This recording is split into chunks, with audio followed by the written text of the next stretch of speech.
$20 a day is actually a really great budget for validating. So, if you just want to test creative and you want to understand what your market might be responding to, if you want to see if your offer or your message land, or if you want to collect that early data before scaling.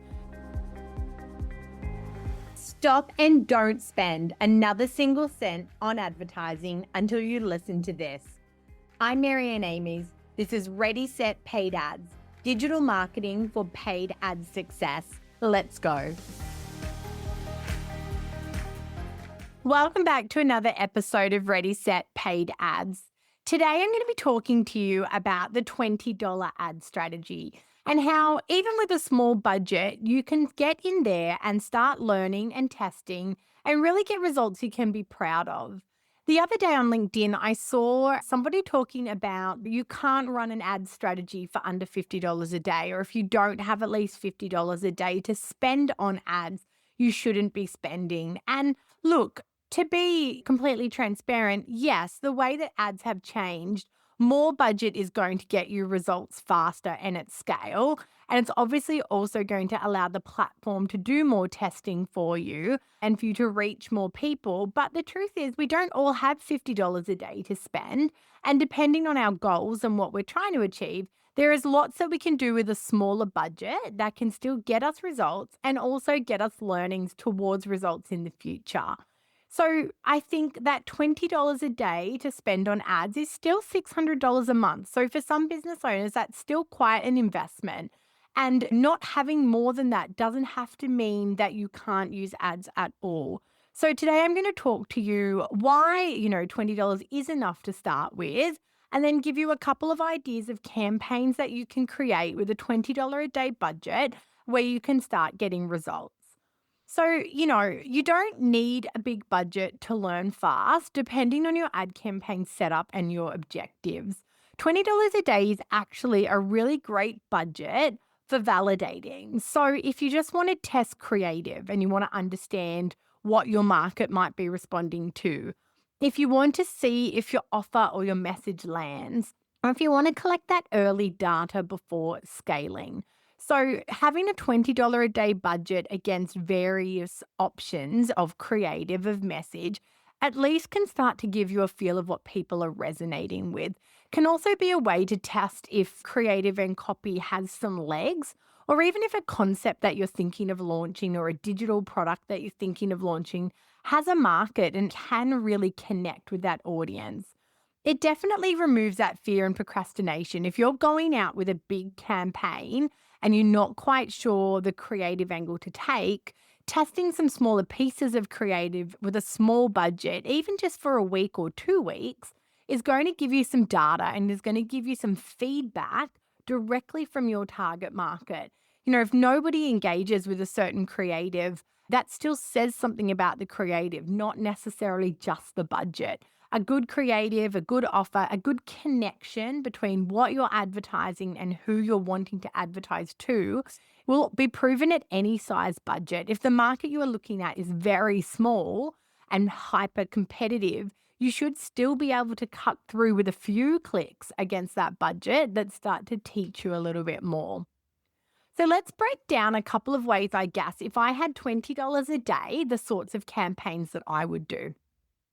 So kicking off is a $20 a day video view engagement campaign. Now, video views is one of the cheapest types of campaigns that we can run.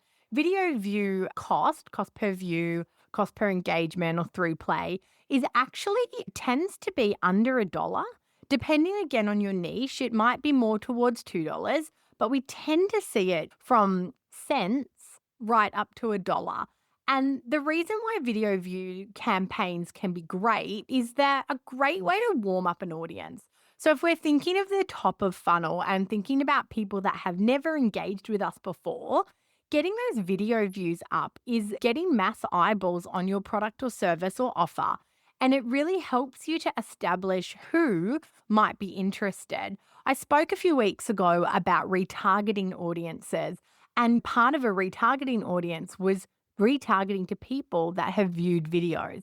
So kicking off a $20 a day video views campaign means that within a couple of weeks, you can very quickly have quite a good number of people in a custom audience that are video viewers that haven't cost you a lot, yet you've started to impact that first touch point that now you can retarget or you can remarket to. It works because it's quite a cheap cost per view, and it's great for testing your hooks and your messages. So you can use videos that have done well on organic, or you can create videos specifically for this campaign. You could create a bit of a shell of a video with some key hooks and then test like behind the scenes content in it versus face to camera content versus something that's really heavily edited versus something that's really organic. So you can test all these different types of videos. You can test the hook. You can take one video and edit it so that you're opening with different parts of the video. I often, when I receive videos from clients, the hook is buried. The hook is 5 minutes in or, 30 seconds in. So often I find people start by introducing themselves and then they say something about the business and then they talk more. And it's usually that say something about the business, that USP or that key insight that needs to be pulled to the front before you start talking about yourself.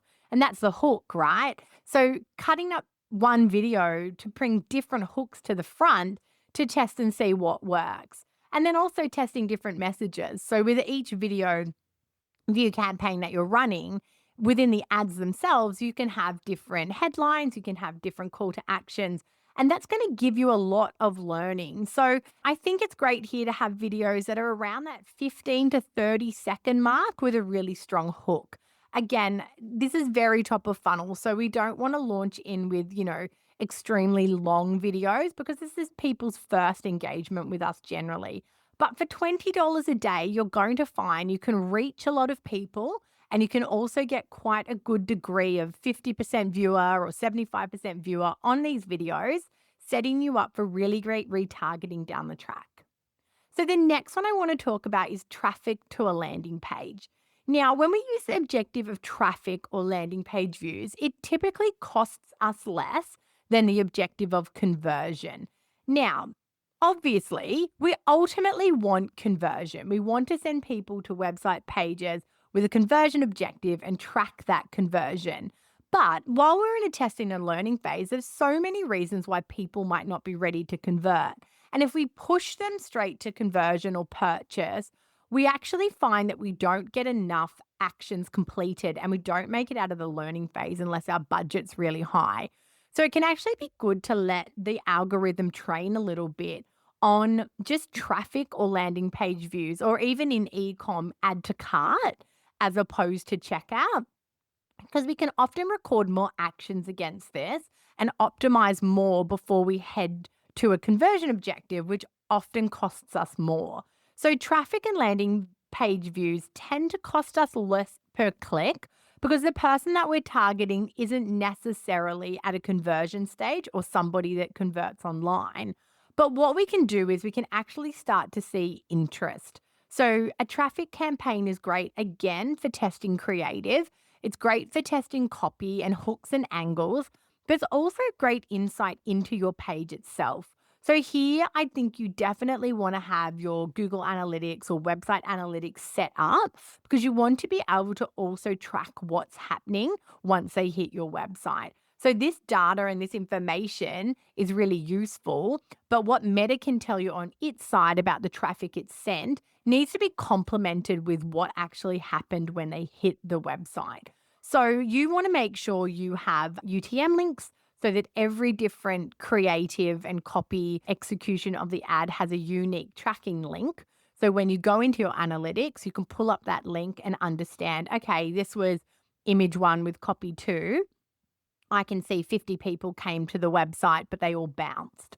But image 2, copy 2, I can see 25 came, but they stayed on average for a minute. So what does it say about the quality of traffic? What does it say about the expectation of what they thought they were coming to and how that matched the landing page?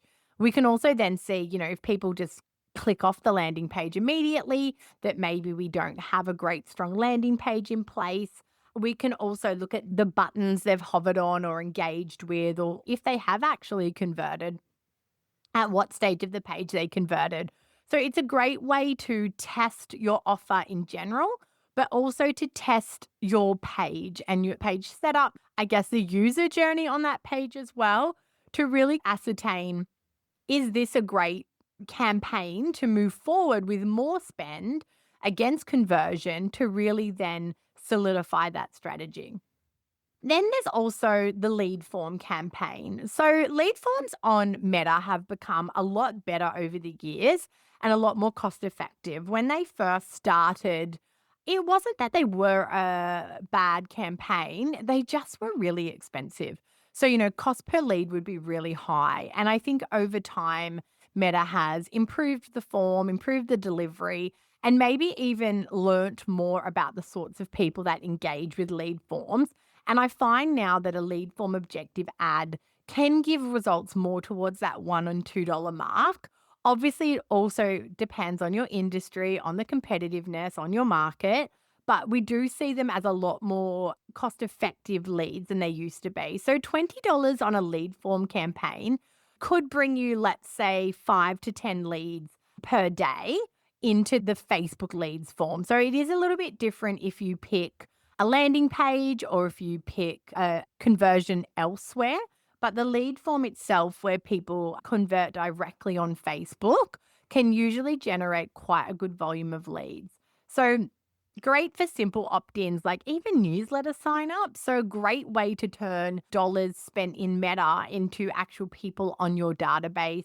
Great for freebies. So, we'll send you our guide, send you our information, or someone will call you back to talk more about this product or service. You can download those leads as a spreadsheet. You can also connect the lead form from Meta through to a Google Sheet and actually create a bit of a live database so that every time someone submits a lead through that form, you actually can track it on a Google Sheet, see where it's up to, if you're physically calling, track it. So, like a little database. You can also connect it to various email marketing programs and lots of other things. Zapier is a great tool, zapier.com, that helps you connect lots of different tools together. So, Meta ads to a Google Sheet or Meta ads to MailChimp. So, the $20 lead form campaign is great for testing even your lead magnet. If you're deciding between two lead magnets and you're not ready to invest a lot of budget against it, $20 a day, having two different ad sets or having two different ads to the one ad set talking about two different lead magnets is going to give you really clear insight really quickly into what resonates more with your market. And the other thing is keeping that form short and keeping the offer clear. I will say, because the instant form pre-fills data, so when I see your ad and I say I want the thing and I click the button, the form that pops up pre-fills my phone number and my email address from my Facebook data. We find, to make sure it's a better quality lead, it is good to have a custom question and make it required. So maybe that custom question is, what suburb do you live in? Or maybe that custom question is, write your business name. Or the custom question might be, what's the one thing you're hoping to improve? So the reason I suggest a custom question is sometimes people accidentally submit these forms. And then when you reach out to them, they say they've never heard of what you're talking about. So to make your budget go a bit further, I would definitely put a custom question in. It does mean you'll probably get less leads, but hopefully they're a little bit more qualified. And on that note as well, it is really important with any lead campaign to monitor the quality of those leads. So we don't just want people signing up to our newsletter or people downloading our lead magnet or people asking for a callback. We really need to keep monitoring the outcomes of those leads. So, did the newsletter signups that stay subscribed? Did the people that downloaded the freebie open the emails that came after? Did the people that asked for a call actually speak to you when you called them and started some sort of inquiry off? Because again, if you're spending $20 a day on leads and you're getting a good volume, but they're not quality, you need to go back to your creative, to your campaign, and think about, is it your targeting? Is it something in your ad that's attracting the wrong people? Or, again, did you not have a qualifying question? So you're getting a lot of accidental clicks. So just important with those campaigns to really keep an eye on the quality that comes through. So after all, when we're looking at $20 a day, It's really about data and direction that we're trying to get. We're not trying to convert. This is not an ROAS based strategy. We're not looking necessarily at return on actual sales. I'm not saying spend $20 a day and make $100 or $200 or whatever it is. I'm saying use that $20 a day to build out your marketing funnel, to make key learnings, and to have data to make better informed decisions when you launch your full campaign. $20 a day can tell you, is your content scroll stopping? Is someone interested enough to watch your video or click your link? And what audiences get the best results for you, and what angles seem to cut through? So if nothing lands, it's probably not the budget, and it's actually the offer and creative. So that's great to learn on a smaller budget before you burn through a bigger investment to find out that really you didn't have market fit. So to wrap up today, with $20, you can test, learn, and improve.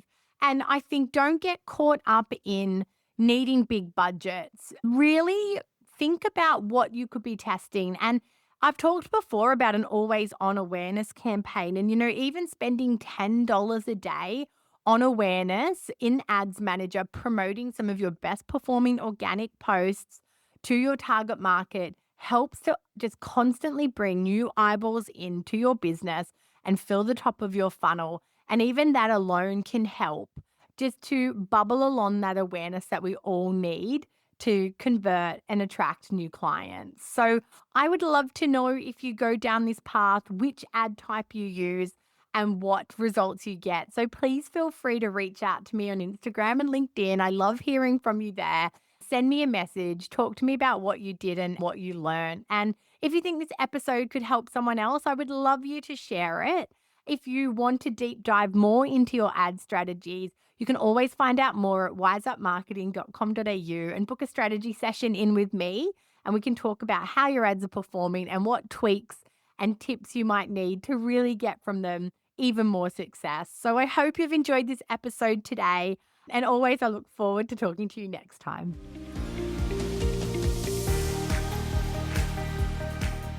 That's a wrap on another episode of Ready, Set, Paid Ads. If you're looking for done-for-you services, training to upskill you in ads management, or free and paid resources to help you plan and execute better ads, head to wiseupmarketing.com.au. If you've loved this episode, be sure to subscribe for future episodes. And if you know someone that would love this podcast too, go on and share it.